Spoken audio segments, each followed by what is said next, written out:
যে সিসিটিভি ফুটেজটা আপনারা দেখছেন, ওখানে টাকার ব্যাগ নিতে কালো টি শার্ট পরা যে ছেলেটা ছিল সেটা ছিলাম আমি। ওয়েস্টিনের নিচে সাদা সিএফ মোটর বাইকে হেলমেট লাগানো অবস্থায় আমার সাথে কথা বলতেছিলেন একজন উপদেষ্টা। সেই উপদেষ্টা ছিলেন আসিফ মাহমুদ সজীব ভুইয়া। মোহাম্মদপুর থানার মতো একটা ছোট্ট একটা থানার একটা বৈষম্যবিরোধী ছাত্র আন্দোলনের আবার সেই ছেলেপেলে মব ক্রিয়েট করতে গিয়ে ধানমন্ডি থানা ধরা খাইলো, তাদেরকে ছাড়ে আনলো কি? আব্দুর রহমান মাসুদের মতো এত বড় ফিগার, এই ইন্টারন্যাশনাল নেতা ওই রকম লোকজনদেরকে ছাড়াইতে থানায় যায় কেন যায়? খোঁজ করেন, চোখের সামনে দেখতে পাচ্ছেন কারা কারা ধনী হয়ে গেছে, কিভাবে রাতারাতি ফকির গুলা কোটিপতি হয়েছে, এটা ওপেন সিক্রেট। এবং এদের এইসব টাকা পয়সা আসছে থেকে এইভাবেই।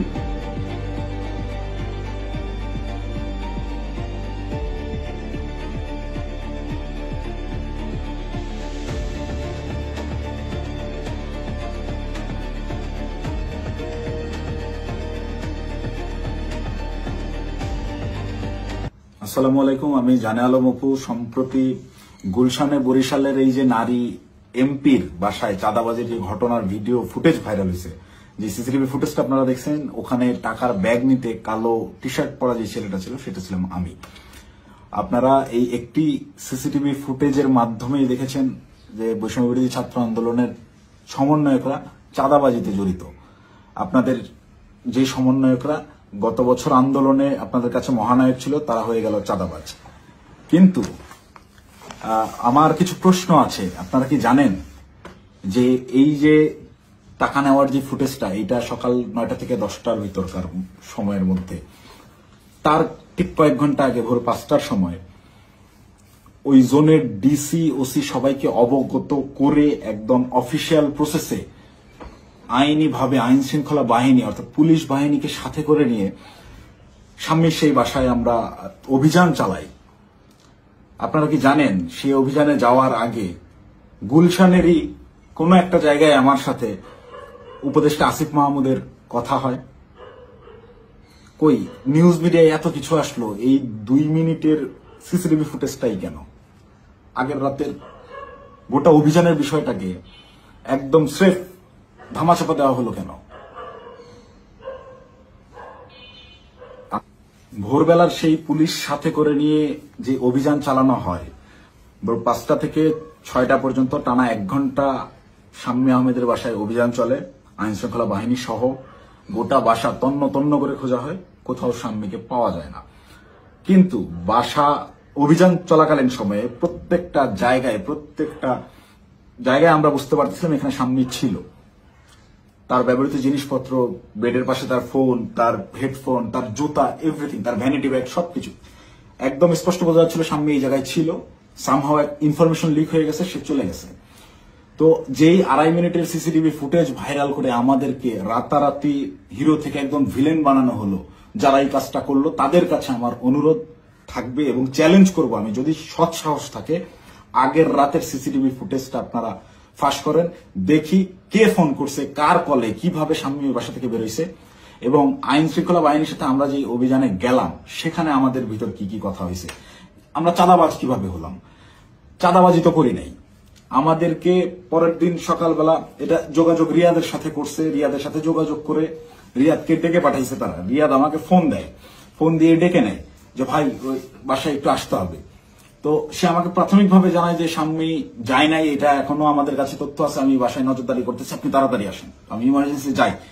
যাওয়ার পরে রিয়াদ আমাকে নিয়ে ভিতরে যায় এবং বলে যে ভাই উপর থেকে ডেকে পাঠাইছে বলার পর আমরা ওকে তাহলে চল।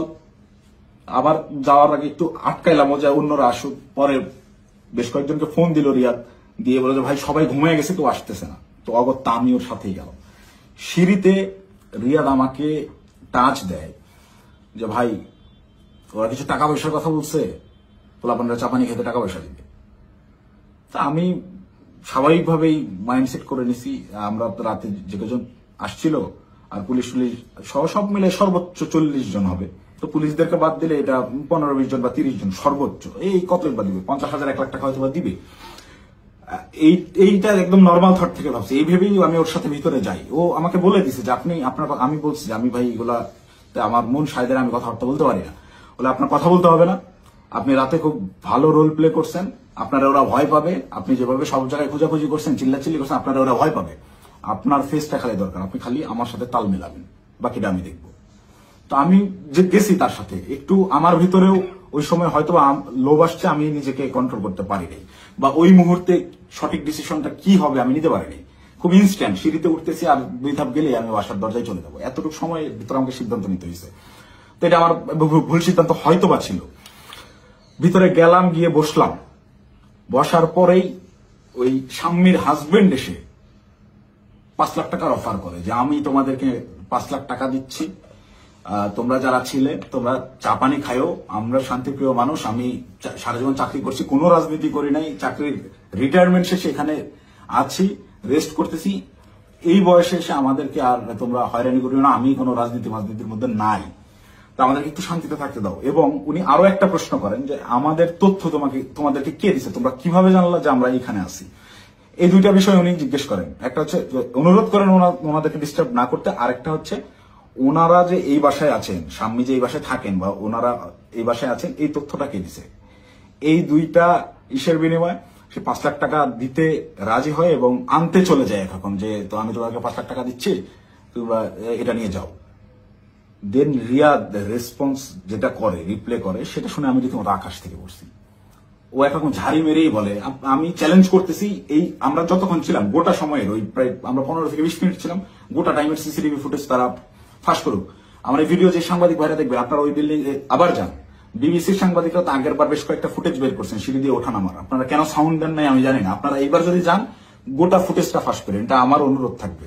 তাহলে ভাই আমি একটু বাঁচি। আমাকে যেভাবে আপনার এই চাঁদাবাজ হিসেবে পরিচয় করাইলেন, ডেকে নিয়ে ভাই টাকার ব্যাগ হাতে ধরাই দিছে, চাঁদাবাজি করতে যাই নাই, জীবনে চাঁদাবাজির কোনো রেকর্ড নেই, খোঁজ নিয়ে দেখেন, গোয়েন্দা লাগান, এভরিথিং। 1 টাকার অবৈধ সম্পদ কোথাও অর্জন করছি কিনা চ্যালেঞ্জ করবো, কেউ বের করতে পারবে না। এবং সর্বোচ্চ চেষ্টা করতেছে বর্তমান এই রাষ্ট্রযন্ত্র, সর্বোচ্চ চেষ্টা করতেছে আমাকে ভিলেন বানানোর। আমার বিরুদ্ধে কোনো এভিডেন্স পাচ্ছে না, এরকম কোনো কাজে আমি কখনোই ছিলাম না, আমাকে ডেকে নিয়ে জাস্ট ইউজ করা হয়েছে। যাই হোক, ওই প্রসঙ্গে আপাতত না যাই, ঘটনায় ফিরি।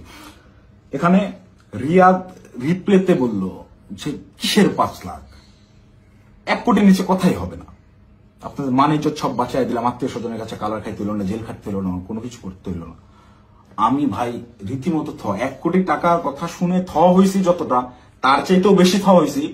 অকপটে বলতেছে যে আপনাদেরকে জেল খাটা লাগলো না, কিছু না, আত্মীয় স্বজনের কাছে মানহানি হলো না, মিডিয়া হইলো না, কোনো কিছু হইল না, এটার বিনিময়ে শুধু 5 লাখ। তখন একরকম মাথা ধরে উঠছে আমার যে এইটা কি তাহলে প্ল্যান ছিল। আমি ওই তখন থেকেই রাতে বিভিন্ন ক্লু পাচ্ছিলাম যে স্বামী বাসায় ছিল, তখন আমার মাথায় খেলে যে এটা কি আসলে প্ল্যান ছিল। তাহলে কি প্ল্যান করে স্বামীকে এরা সেফ এক্সিট দিছে এবং সেফ এক্সিট দেওয়ার বিনিময়ে এখানে কোটি টাকা নিতে আসছে। মাথায় যখন প্রশ্নটা ঘুরপাক খায়, আমি ওখান থেকে একটু উঠে চলে যাই যে আমি এইসব টাকা পয়সার ডিলিং আমি থাকবো না। তখন আবার আমার মাথায় এইটা খেলে যে আমি তো রিয়াদের সাথে আসছি, রিয়াদ আমার সহযোদ্ধা, সে আমার পূর্ব পরিচিত, তাকে এখানে একা রেখে আমি কিভাবে চলে যাই একটা আওয়ামী লীগের এমপির বাসায়, একে তো গুম করে দিতে পারে বা এর যে কোনো বিপদ হতে পারে। ওর সেফটির কথা চিন্তা করে ওকে আমি একা রেখে চলে গেলে ওর বিপদ হতে পারে, এই চিন্তা করে আমি আবার ব্যাক আসি না। যাই হয় হোক, আমাকে রিয়াদকে নিয়ে যেতে হবে, অ্যাডিনাও রিয়াদকে আমাকে তাড়াতাড়ি এখান থেকে বের করতে হবে। তো ওই ওদের কথা, ওরা বার্গেনিং চালাতেই আছে। ওটা 1 কোটি থেকে 50 লাখে নামে, 50 লাখের থেকে ওই 50-50 করবে, 25 এখন নেবে, 25 করে বিভিন্ন রকম বার্গেনিং করতে থাকে। গোটা সিসিটিভি ফুটেজ দিলেই আপনারা দেখতে পাবেন। তো আমি যত ফাস্ট করা যায় এখান থেকে বের হইতে পারলে পারছি। তো আমি রিয়াদকে বারবার কানে কানে বলতেছি তুই এরকম পাগলামি করিস না, তুই থাম। রিয়াদ আমাকে বারবারই বলে আপনি চুপ থাকেন, দেখেন আমি কি করি, আপনি চুপ থাকেন, আমি দেখেন কি করি। তো আমি সাহস আর পাচ্ছিলাম না। উনি একটা সময় করলেন কি, পাশের রুমে গেলেন, পাশের রুমে গিয়ে কাউকে একটা ফোন দিলেন, সর্বোচ্চ 30 সেকেন্ড বা 1 মিনিট পরে একটা লোক আসলেন, এসে বেল চাপলেন, দরজা খুলতেই বাইরে থেকে একটা টাকার ব্যাগ দিল, টাকার ব্যাগটা নিয়ে গেটটা লাগাই দিলেন।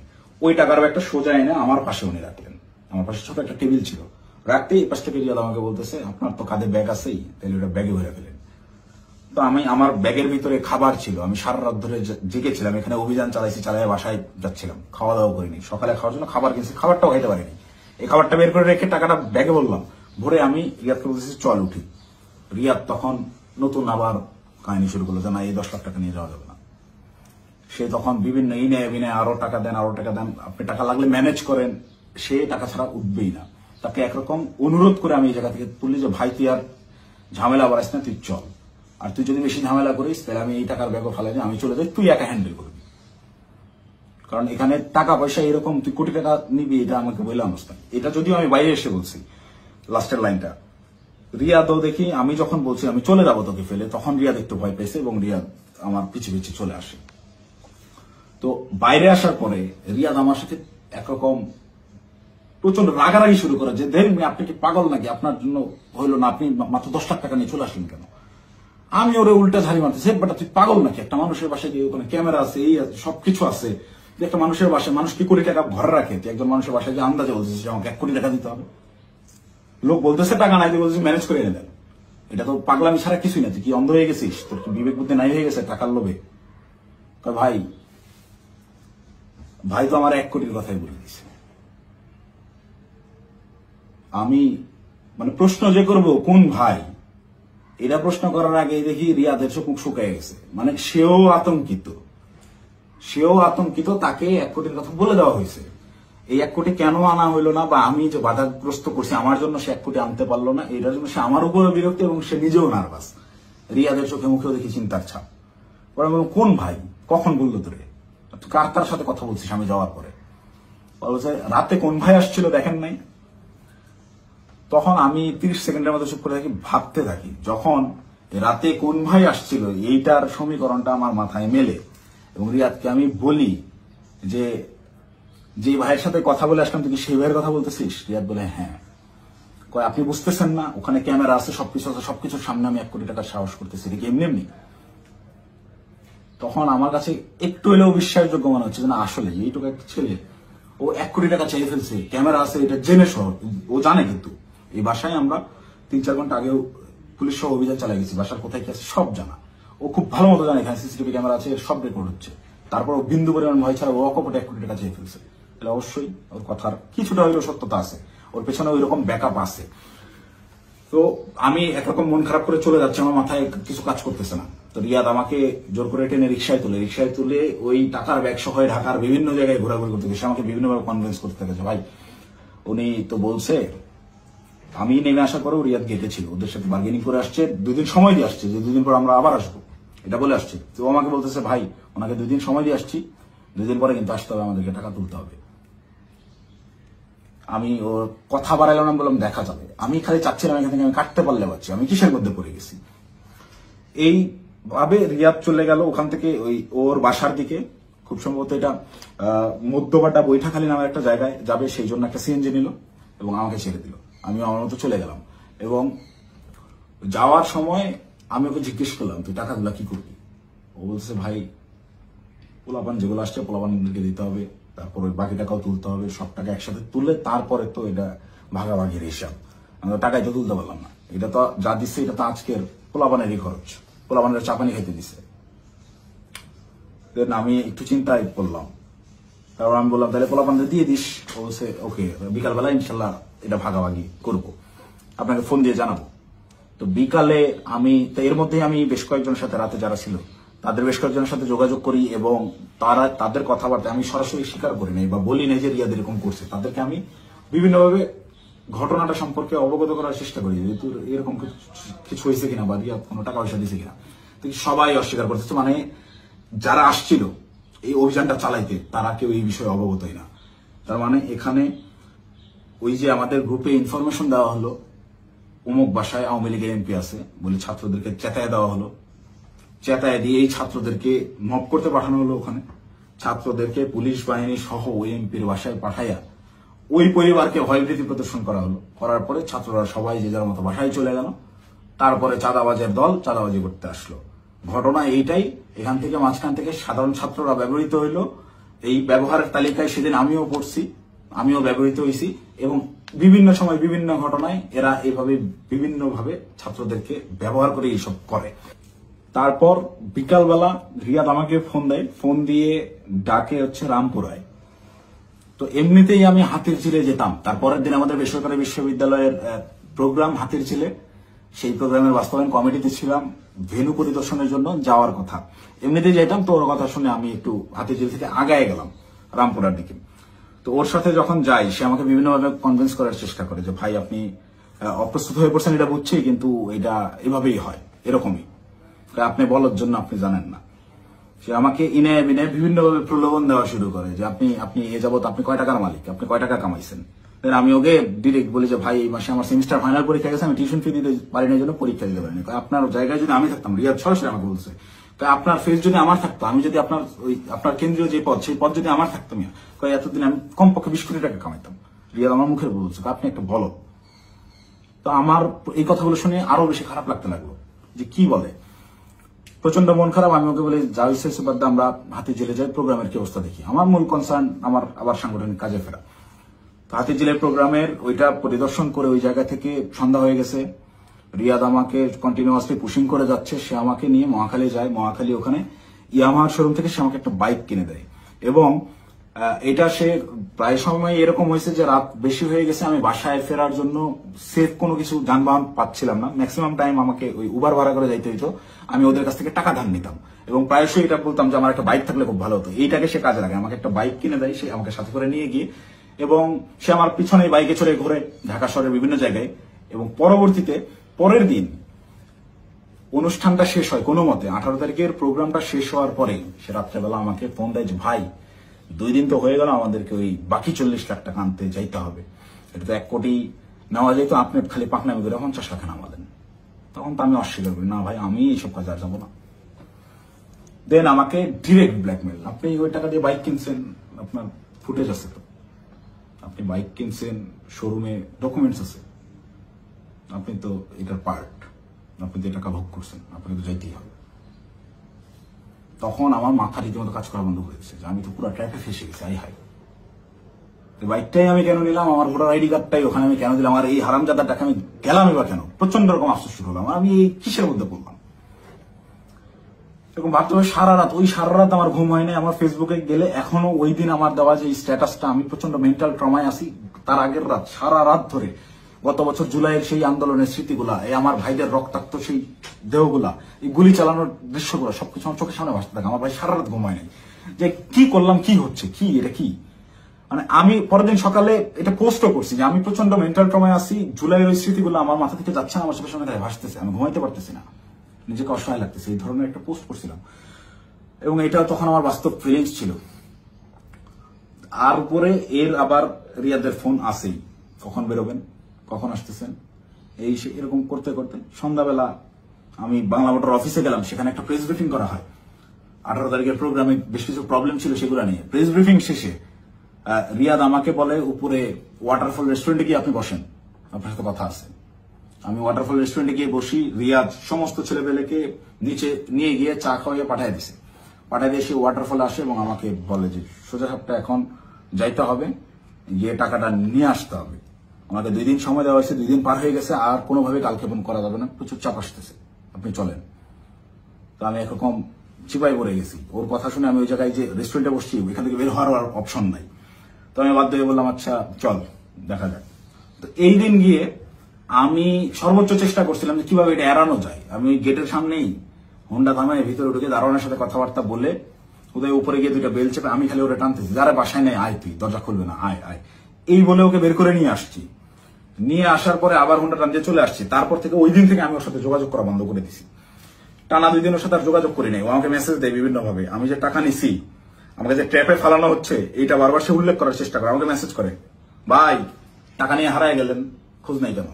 প্রত্যেকটা মেসেজে টাকা শব্দটা মেনশন করে, যেন পরবর্তীতে সেটা স্ক্রিনশট আমার বিরুদ্ধে ব্যবহার করতে পারে, বা আমাকে বোঝায় যে তুমি যে টাকা নিচ্ছ এটা কিন্তু এভিডেন্স আছে।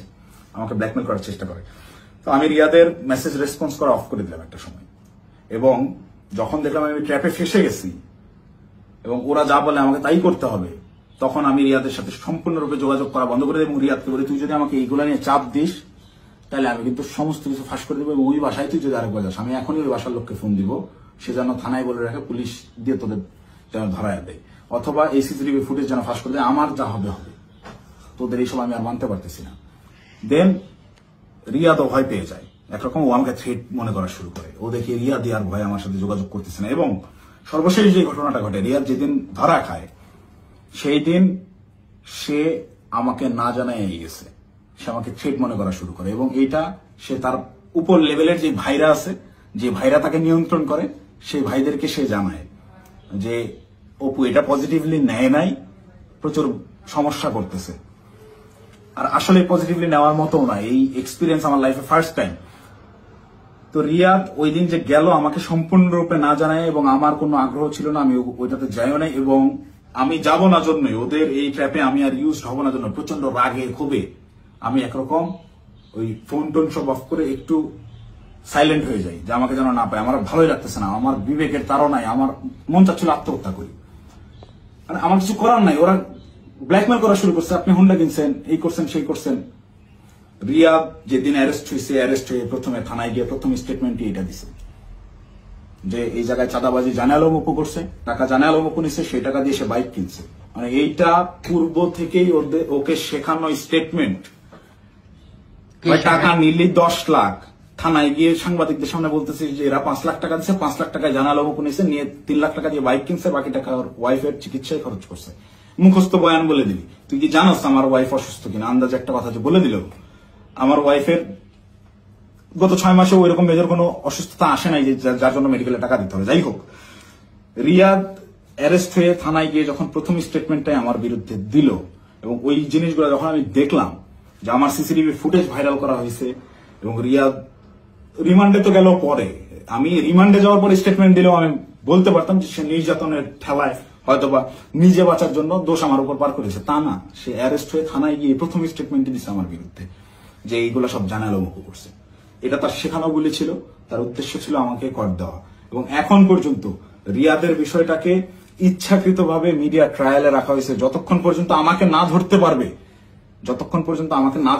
এই সমস্ত দোষ আমার উপরে না চাপাইতে পারবে, ততক্ষণ পর্যন্ত এরা থামাবে না।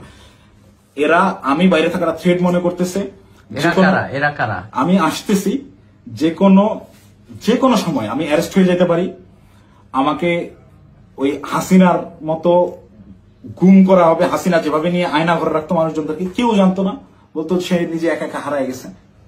আমাকে বলতো যে সে চাঁদাবাজি করছে, করে এখন গা ঢাকা দিচ্ছে, কোথায় না কোথায় গিয়ে আছে। তো আমি জানি না আমার আসলে কি অপেক্ষা করতেছে, তবে আমি মহান আল্লাহ তাআলার কাছে শুকরিয়া জ্ঞাপন করতেছি। হয়তোবা জীবনে কোনো একটা ভালো কাজ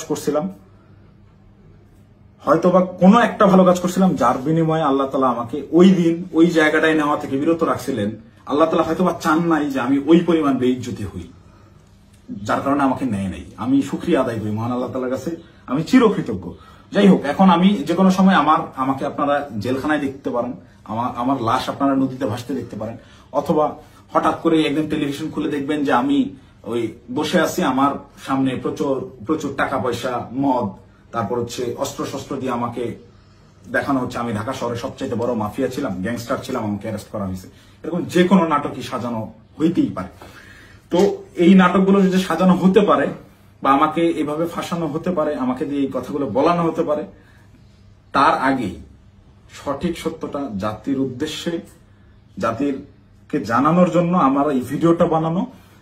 এখন আসি, অনেকেই এই ভিডিও দেখে বলবেন যে ভাই তুই এই 4-5 দিন ধরে চুপচাপ থেকে খুব সুন্দর স্ক্রিপ্ট লিখছিস। অনেকে, আমি যখন পোস্ট করছিলাম যে আমি গোটা বিষয়টা ক্ল্যারিফিকেশন একটা ভিডিও দিব, অনেকেই কমেন্ট করছে যে হ্যাঁ ভাই সময় নেন, সমস্যা নাই, ভালো করে স্ক্রিপ্ট লেখেন, তারপর আইসেন।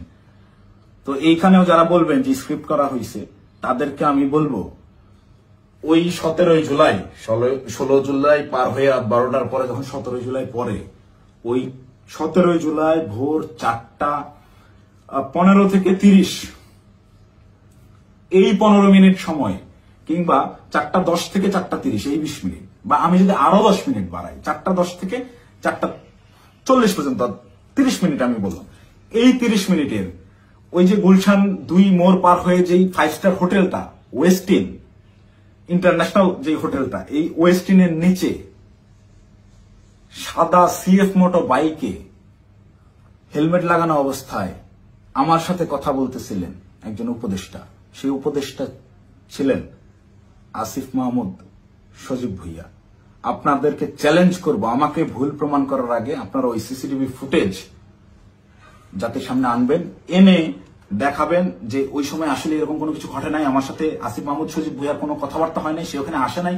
একজন উপদেষ্টা ভোর 4টার সময় বাইকে চড়ে হেলমেটে মুখ ঢেকে গুলশানের মতো অভিজাত এলাকায় কি কাজে আসে, এটা আমার জানার কথা না। আমি তো মামুলি পার্সন, তারা তো হাই লেভেলের পার্সন।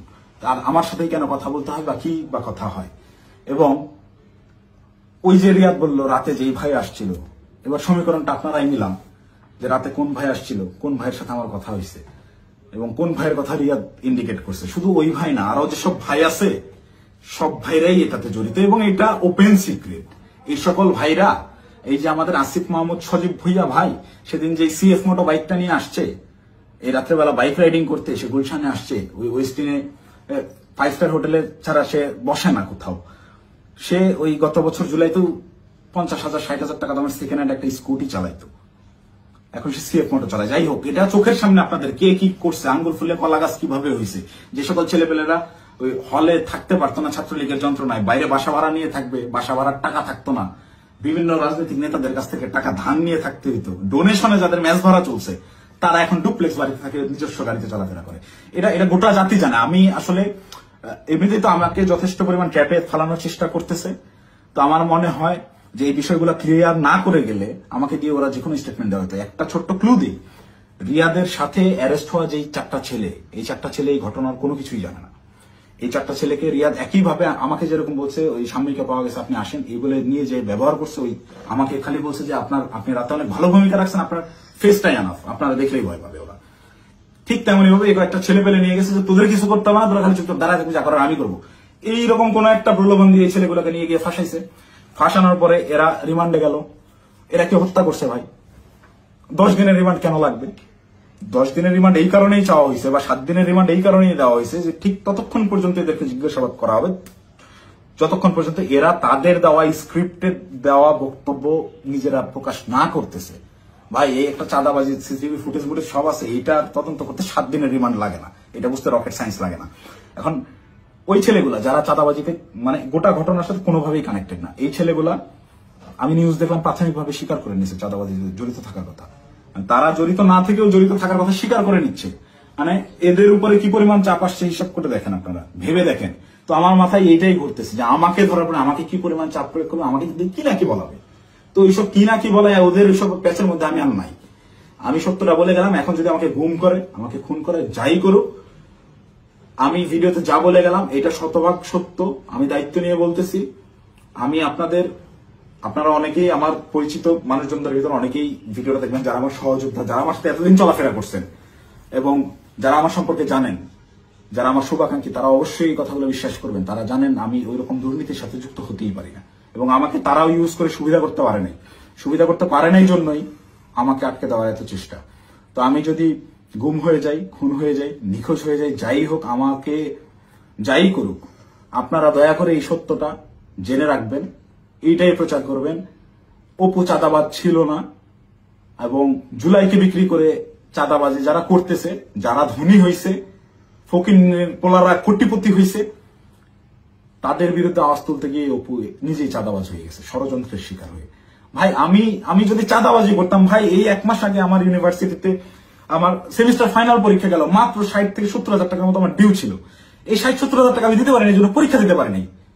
আমি এনসিপির পদযাত্রায় গেলাম 5 তারিখে পদযাত্রা আমার জেলায় ছিল, আমি 4 তারিখে গেছি। আত্মীয় স্বজন, বাসার ফ্যামিলি মেম্বার সবাই জানে যে আমি আমার জেলায় সমাবেশ, এই কারণে আমি পরীক্ষা দিচ্ছি না। আসলে আমি টাকার অভাবে পরীক্ষা দিইনি। আপনার ইউনিভার্সিটিতে খোঁজ নিয়ে দেখেন, আমার পোর্টালে গিয়ে দেখেন আমার ডিউ কত টাকা। আমি রেজিস্ট্রার স্যারকে মেইল করছিলাম যে স্যার আমাকে পরীক্ষা দেওয়ার পারমিশন দেওয়া যায় কিনা, তারা আমাকে পরীক্ষা দেওয়ার পারমিশন দেয় নাই ডিউ রেখে। আমি এনসিপির সমাবেশে যাই 4 তারিখ, আমার বউয়ের কাছ থেকে 4,000 টাকা ধার নিয়ে যাই এবং ওই টাকা শেষ হওয়ার পরে আরেক ফ্রেন্ডের কাছ থেকে 2,000 টাকা ধার আনি। এভাবে ধার দেনা করে চলা লোক আমি। আমি যদি চাঁদাবাজি করতাম, ওদের মতো কোটি কোটি টাকার মালিকই হইতাম, ওদের সাথে লিয়াজু করে এইসব করতাম, আমাকে এত কষ্ট দিন যাপন করতে হইতো না। তো আমাকে চাঁদাবাজের যে নাটক করে আমাকে চাঁদাবাজ বানায় ভিলেন বানানো হইলো, এদের জন্য, এদের সাথে থেকে জুলাই এইরকম সংগ্রাম করছি, মানে আমার মাথায় খেলে না। আমি জুলাইতে, আপনারা যারা আমাকে আগে থেকে চেনেন তারা দেখছেন কিভাবে আমি একদম মুমূর্ষ অবস্থায় হাসপাতালে 13 দিন 14 দিন পড়েছিলাম। 30% 40% রিকভার করছি। অর্ধেক অসুস্থ অবস্থায় হাসপাতালের বেড থেকে চিকিৎসাধীন অবস্থায় আমি উঠে গিয়ে আবার আন্দোলনে যোগ দিচ্ছি। আমার মন মানতেছিল না, আমার বিবেক কোনোভাবেই থামতেছিল না, আমার মস্তিষ্ক মাঠেই পড়েছিল না, আমার ভাইদেরকে হত্যা করতেছে, এটা আমি মানতে পারবো না। তো একইভাবে এই চাঁদাবাজের ঘটনায় যেভাবে আমি ফেসে গেলাম, আমার মাথায় এইটাই ঘুরছে, না এটাতে আর সায় দেওয়া যায় না, এটা আমি সায় দিতে পারবো না। সেদিন থেকেই আমি বিরূপ আচরণ শুরু করি। এইসব চিন্তা ভাবনা আমার মাথায় ঘুরতে থাকে। আমি ওই জুলাই যে সংগ্রাম আপনাদের জন্য করছিলাম সেই সংগ্রাম সবসময় জারি রাখবো। আমি কখনো চাঁদাবাজি করি নাই ভাই, ওইটা আমার রক্তে নাই। আমার মায়ের ফোন গত 8 দিন ধরে আমি ধরার সাহস করি না। আমার মামাকে কন্টিনিউয়াসলি ফোন দিয়ে যাচ্ছে। আমার আম্মা আমাকে ওই শিক্ষা দেয় না, আমার বাবা আমাকে ওই শিক্ষা দেয় না। আমি মার ফোন ধরে যে হ্যালো বলবো, এই হ্যালো বলার সাহস আমি করতে পারিনি এখন পর্যন্ত। আম্মুকে আমি হ্যালো বলার পরে উত্তরটা কি দিব? আমাকে আপনারা চাঁদাবাজ বানায় দিলেন ভাই।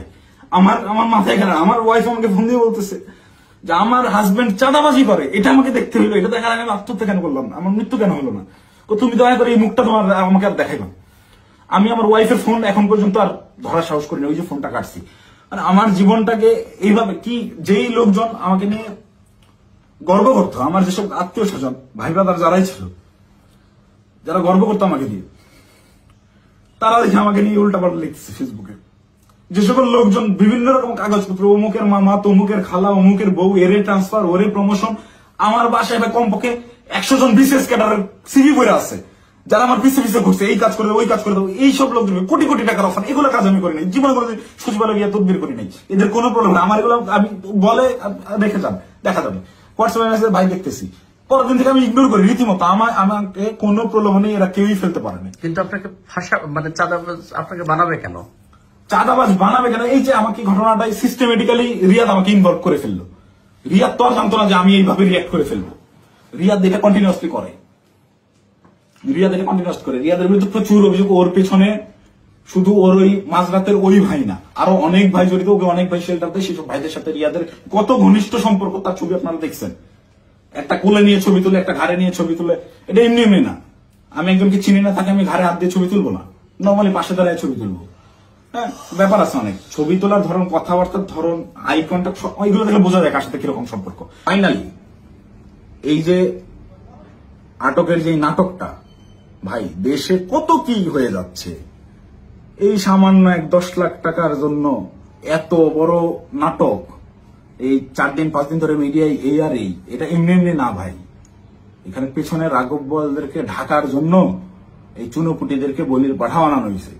এদেরকে আমি হলপ করে বলতে পারি, আমি যতদিন অ্যারেস্ট না হচ্ছি, এই ঘটনায় আমার উপর দোষ চাপানো না হবে, ততক্ষণ পর্যন্ত মিডিয়ার ট্রায়াল থামবে না। যদি আমি এই ভিডিওটা না দিতাম, আমাকে ধরে নিয়ে ভিলেন হিসাবে বানাই দিয়ে গোটা ঘটনা ধামাচাপা দিয়ে দিত। বাট সামহাউ আল্লাহ চাইছেন আমি ওই দিন ওখানে যাই নাই, এবং আমি না যাওয়ার কারণটাও এই সত্যটা জেনে যাওয়া। আমি যখন এই সত্যটা জানছি, তখন থেকেই আমার বিবেকের তাড়নায় আমি একরকম আমার মাথা পাগল হয়ে গেছিল। একবার আমার আত্মহত্যার সিদ্ধান্ত নিচ্ছিলাম, একবার কি করবো ভেবে পাচ্ছিলাম যে আমি কোথায় এসে পড়লাম। এখন এরা আমাদেরকে দিয়ে, এরা আমাদের ছাত্রদেরকে ইউজ করে এইভাবে মব ক্রিয়েট করে চাঁদাবাজি করতেছে। আরে ভাই, এই ছাত্রদের রক্তের উপরে যারা এরা উপদেষ্টা হয়েছে, মানে নর্মাল থিঙ্কিং করেন। আপনি যখন এটা ভাববেন, আপনি ওই দিনগুলো যখন স্মরণ করবেন, আপনার চোখের সামনে একজন গুলি গেছে, রাস্তায় রক্ত পড়ে আছে, রক্তটা আপনার চোখের সামনে ভাসতেছে। এই রক্তের উপর দাঁড়ায় থাকা একজন লোক যখন এই রক্ত যারা ঝরাইছে সেই সকল ছাত্রদেরকেই আবারও ইউজ করে স্বার্থ হাসিল করতেছে। আমি তো মিথ্যা কথা বলতেছি না, খোঁজ করেন, চোখের সামনে দেখতে পাচ্ছেন কারা কারা ধনী হয়ে গেছে, কিভাবে রাতারাতি ফকির বলা কোটিপতি হয়েছে, এটা ওপেন সিক্রেট। এবং এদের এইসব টাকা পয়সা আসছে থেকে এইভাবেই প্রত্যেকটা গ্রুপ। এই যে মোহাম্মদপুর থানায় আহ্বায়কে গ্রেফতার হইল, মোহাম্মদপুর থানার মতো একটা ছোট্ট একটা থানার একটা বৈষম্যবিরোধী ছাত্র আন্দোলনের আহ্বায়ক, যে ভোলা থেকে উঠে আসছে একটা ছেলে, সবাই মাত্র পলিটেকনিক পাশ করে আসছে, অনার্সে ভর্তি হয়েছে, বিএসসি করতে ভর্তি হয়েছে। এই ছেলে ঢাকা ইউনিভার্সিটিতে পড়ুয়া স্টুডেন্টের কাছে 1 কোটি টাকা চাঁদা চাচ্ছে। আর সেই ছেলে পেলে মব ক্রিয়েট করতে গিয়ে ধানমন্ডি থানা ধরা খাইলো, তাদেরকে ছাড়া আনলো কে? আব্দুল হান্নান মাসুদের মতো এত বড় ফিগার। আব্দুল হান্নান মাসুদ তো এখন ইন্টারন্যাশনাল নেতা হয়ে গেছে। সে একটা সেদিন একটু ইসে দেখলাম, সে বলছে আমাকে দেশের সবাই চিনে, ইন্টারন্যাশনাল নেতারাও চিনে, সে ইন্টারন্যাশনাল নেতা হয়ে গেছে। এই ইন্টারন্যাশনাল নেতা ওই রকম লোকজনদেরকে ছাড়াইতে থানায় যায়। কেন যায়? ওই রাব্বি নাম ছিল ছেলেটার, মোহাম্মদপুরের রাব্বি, ওই রাব্বি যদি কট খায় ওই জায়গায়, আব্দুল হান্নান মাসুদের নামটা ফ্ল্যাশ হয়ে যায়। আব্দুল হান্নান মাসুদকে, ওই রাব্বিকে সেভ করতেই হবে, কিচ্ছু করার নাই। সে মিডিয়ার সামনে ওই জায়গায় তোপের মুখে পড়ছে হান্নান মাসুদ, তাও রাব্বিকে ছেড়ে আসে নাই। পুলিশের সাথে নেগোসিয়েশন করে নিয়েই আসছে রাব্বিকে তারা ছাড়বে না। কিন্তু এই ঘটনাটাই আমি তো ধরা ছোঁয়ার বাইরে ছিলাম। রিয়াদকে তারা সেট দিলেও আমি তো বাইরে ছিলাম, যে কোনো মুহূর্তে ফাঁস করতে পারি। এই ভয়ের জায়গা থেকে রিয়াদকেও আর বাঁচায় নাই যে দুইটাকেই আটকাতে হবে। আমাকে ধরার জন্য সর্বোচ্চ চেষ্টা করতেছে। আমি কতক্ষণ বাইরে থাকবো, কতক্ষণ টিকে থাকবো আমি জানি না। যে কোনো সময় আমার যে কোনো কিছু হয়ে যেতে পারে। তো আমি গোটা জাতির কাছে সত্যটা বলে গেলাম, এবং সেই দিন সিদ্ধান্তহীনতায় হোক কিংবা লোভের বশবর্তী হয়ে হোক, আমি যে ভুল কাজটা করে ফেলছি, রিয়াদের প্ররোচনায় করে ওই জায়গায় বাসায় ওনাদের দেওয়া ওই টাকাটা হাতে নিয়েছি, এইটার জন্য আমি গোটা দেশবাসীর কাছে ক্ষমা প্রার্থী, এবং আমি আমার দোষ স্বীকার করে নিচ্ছি। এবং আমি প্রচলিত আইন অনুযায়ী, যেহেতু আমার নামে মামলা হয়েছে, আমি বিচার ফেস করতে রাজি আছি।